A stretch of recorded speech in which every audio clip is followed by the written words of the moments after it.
जिंदगी का पहला रिश्ता कैसे हमारे प्यार करने की क्षमता पर असर डालता है। बिकमिंग अटैच में बच्चों और उनकी देखभाल करने वालों के रिश्ते के बारे में बताया गया है। इस कहानी में यह बताया गया है कि बच्चों का उनकी माँ या उनकी देखभाल करने वाले के साथ जो रिश्ता है उसका उन पर किस तरह से अच्छा या बुरा असर पड़ता है। इस कहानी में इस रिश्ते पर की गई साइंटिफिक रिसर्च पर नजर डाली गई है।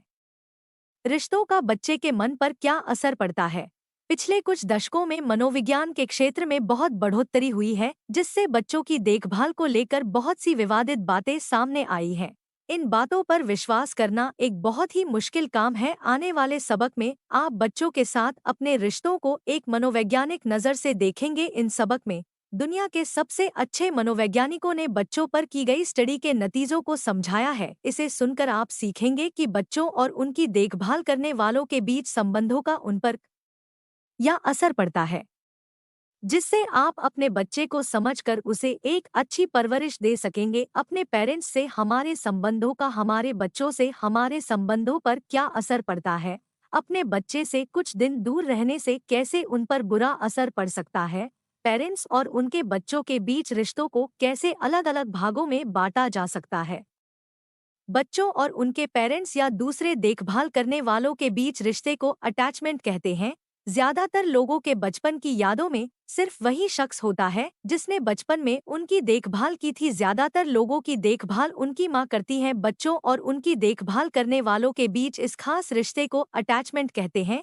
अटैचमेंट का रिश्ता बच्चों की जिंदगी के पहले साल से ही शुरू हो जाता है, क्योंकि छोटे बच्चे खुद से अपनी देखभाल नहीं कर सकते, इसलिए इस रिश्ते की उन्हें बहुत जरूरत होती है। जिंदगी के पहले कुछ हफ्तों में बच्चे किसी को नहीं पहचानते। धीरे धीरे वो चेहरों को पहचाने और अलग कर एक पिंजरे में रख दिया गया जिसमें दो नकली बंदर थे। एक बंदर को मुलायम कपड़े से लपेटा गया जबकि दूसरे में दूध के लिए एक निप्पल लगाया गया। ऐसा करने पर यह पाया गया कि बंदर का बच्चा ज्यादातर समय उस मुलायम कपड़े वाले बंदर के साथ बिताता था और निप्पल वाले बंदर के पास सिर्फ दूध पीने ही जाता था। अटैचमेंट एक ऐसा रिश्ता है जिसे हर किसी ने महसूस किया है, पर इसे लेकर बहुत सी विवादित बातें भी हैं, जिसे मानने वाले लोग पेरेंट्स को इसमें ढकेलते रहते हैं। आने वाले सबक में हम इन बातों पर एक नज़र डालेंगे। अपने वातावरण को समझते वक्त अपनी माँ के पास होने पर बच्चे सुरक्षित महसूस करते हैं।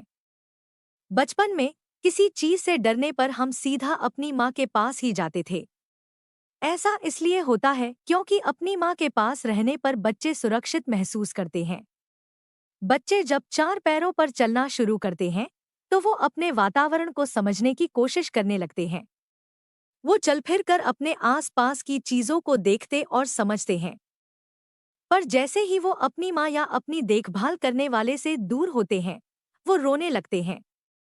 अपनी माँ के पास होने पर उन्हें अच्छा लगता है। बंदरों पर की गई स्टडी से हमें बहुत सी बातें पता चली हैं। एक और एक्सपेरिमेंट में एक बंदर के बच्चे को एक पिंजरे में वायर से बनाए गए नकली बंदर के साथ रखा गया और दूसरे बच्चे को अकेले एक पिंजरे में बंद कर दिया गया। जिस बंदर को अपनी माँ से दूर होने पर बच्चे को परेशानियां होती हैं। सोचिए अगर आपका बच्चा बीमार हो और आपको उससे मिलने न दिया जाए। कुछ दशक पहले डॉक्टर्स बच्चों को उनके पेरेंट्स से इन्फेक्शन के खतरे की वजह से मिलने नहीं देते थे। आज ऐसा नहीं होता क्योंकि इससे बहुत सारी परेशानियां होती थी। James Robertson mother child separation के ऊपर रिसर्च करने वाले लोगों में से एक हैं। उन्होंने इन परेशानियों को समझकर अस्पतालों को अपनी पॉलिसी बदलने पर मजबूर किया ताकि पेरेंट्स अपने बच्चों से मिल सके। अस्पतालों को ये बातें समझाने के लिए उन्होंने बहुत सारी फिल्में बनाईं। एक फिल्म में एक 2 साल की लड़की को उसके पेरेंट्स से सिर्फ 8 दिनों तक अलग रखा गया। उसके पेरेंट्स को उससे सिर्फ 45 मिनट तक मिलने दिया जाता था। इसकी वजह से उसके व्यवहार में बहुत सारे बदलाव आए। वो खुश रहने वाली लड़की उदास रहने लगी। शुरुआत के कुछ दिनों में वो लगातार रोती थी और फिर वो अपने पेरेंट्स को अनदेखा करने लगी। इसके बाद वो बेचैनी और चिड़चिड़ेपन से जूझने लगी। छोटे बच्चे ये नहीं समझ पाते कि उन्हें सिर्फ थोड़ी ही देर के लिए अलग किया गया है। अगर बच्चों को ज्यादा दिन तक हॉस्पिटल में अपने पेरेंट्स से दूर रखा जाए तो वो अपने पेरेंट्स को पहचानेंगे ही नहीं। कुछ बच्चे इन हालातों में खाना खाना भी छोड़ देते हैं। अस्पतालों को ये बातें समझने में कुछ समय लगा, लेकिन इन स्टडीज के बारे में जानने के बाद वो बच्चों को पेरेंट्स से मिलने के लिए भरपूर समय देने लगे। 3 तरह के अटैचमेंट स्टाइल्स हैं। अटैचमेंट स्टाइल जो हमारे एम्बिवेलेंट अटैचमेंट, इसमें पलने वाले बच्चे अपनी माँ के पास न होने पर रोने लगते हैं और फिर उन्हें शांत करना बहुत मुश्किल होता है। उनकी माँ कभी कभी उन पर ध्यान देती है और कभी कभी उन्हें अनदेखा कर देती है। ऐसे बच्चों को अपनी माँ से अलग होने पर बहुत परेशानियां होने लगती हैं। और आखिरी अटैचमेंट स्टाइल बच्चों के लिए मानसिक रूप से अच्छी नहीं है। इसे अवॉइडेंट अटैचमेंट कहते हैं, जिसमें बच्चे और उसकी माँ के बीच बहुत कम मिलना जुलना होता है। ऐसे बच्चों की माँ उन्हें आत्मनिर्भर बनाना चाहती है। ऐसे बच्चे अपनी माँ को अक्सर अनदेखा कर देते हैं और कभी कभी बिना वजह ही गुस्सा करने लगते हैं। आप किसी बच्चे या पेरेंट के व्यवहार को देखकर ये बता सकते हैं कि वो किस अटैचमेंट स्टाइल में है।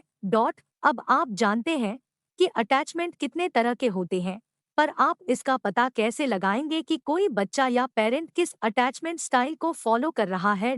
इस सवाल का जवाब देने के लिए एंसवर्थ ने लैब में एक खेलने का रूम बनाया, जहां पर बच्चों को उनकी माँ के साथ बैठाया गया। शुरुआत में बच्चे खिलौनों से खेलते हैं और उनकी माँ कुर्सी पर बैठी रहती है। कुछ देर बाद माँ को रूम से बाहर निकालकर एक अजनबी को रूम में बैठा दिया जाता है। ऐसा करने पर बच्चा रोने लगता है और अजनबी आदमी उसे शांत करने की कोशिश करता है, लेकिन बच्चा चुप नहीं होता और फिर माँ को रूम में लाया जाता है। माँ के रूम में आने पर बच्चे का बर्ताव ही उसके अटैचमेंट स्टाइल दिखाता है। इसे स्ट्रेंज सिचुएशन कहते हैं। अगर बच्चा माँ को देखते ही कुछ देर में शांत हो जाता है तो वो सिक्योर अटैचमेंट में है। अगर बच्चा माँ को देखने पर और रोने और गुस्सा करने लगता है तो वो एम्बिवेलेंट अटैचमेंट में है। अगर बच्चा अपनी माँ के लौटने पर उसको पूरी तरह से अनदेखा कर देता है तो वो अवॉइडेंट अटैचमेंट में है। बच्चों के अलावा बड़ों के अटैचमेंट स्टाइल का पता लगाना भी जरूरी होता है। हम बड़ों के अटैचमेंट स्टाइल का पता बर्कली एडल्ट अटैचमेंट इंटरव्यू की मदद से लगा सकते हैं। इस इंटरव्यू में बड़ों से उनके बचपन के बारे में बहुत से सवाल किए जाते हैं। जो लोग एक पेरेंट बनने वाले हैं, उनके लिए ये इंटरव्यू बहुत मददगार साबित हो सकता है। अपने पेरेंट्स और अपने बचपन के हालात को देखकर हम अपने बच्चों के लिए अपने व्यवहार को समझ और उसे सुधार सकते हैं। बच्चों के अटैचमेंट स्टाइल पर उनके पेरेंट्स के व्यवहार का बहुत असर पड़ता है। अब सवाल ये उठता है कि आखिर इन अटैचमेंट स्टाइल्स में इतना अंतर क्यों है।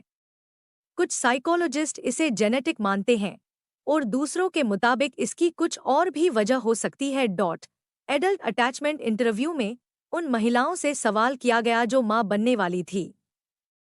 रिसर्च में उनसे उनके बचपन के बारे में सवाल करके यह बताया गया कि उनका उनके बच्चों के साथ कैसा व्यवहार होगा। 75% महिलाओं का अपने बच्चों के साथ वैसा ही व्यवहार रहा जैसा उनके पेरेंट्स का उनके साथ था। उनमें से एक महिला मां बनाने को लेकर बहुत उत्सुक थी। वो जानती थी कि बच्चे को बड़ा करते वक्त उसे बहुत सी दिक्कतें होंगी। अगर आप अपने बचपन के एक्सपीरियंस को नहीं समझ पा रहे हैं तो आपको अपने बच्चों को संभालने में दिक्कतें हो सकती हैं।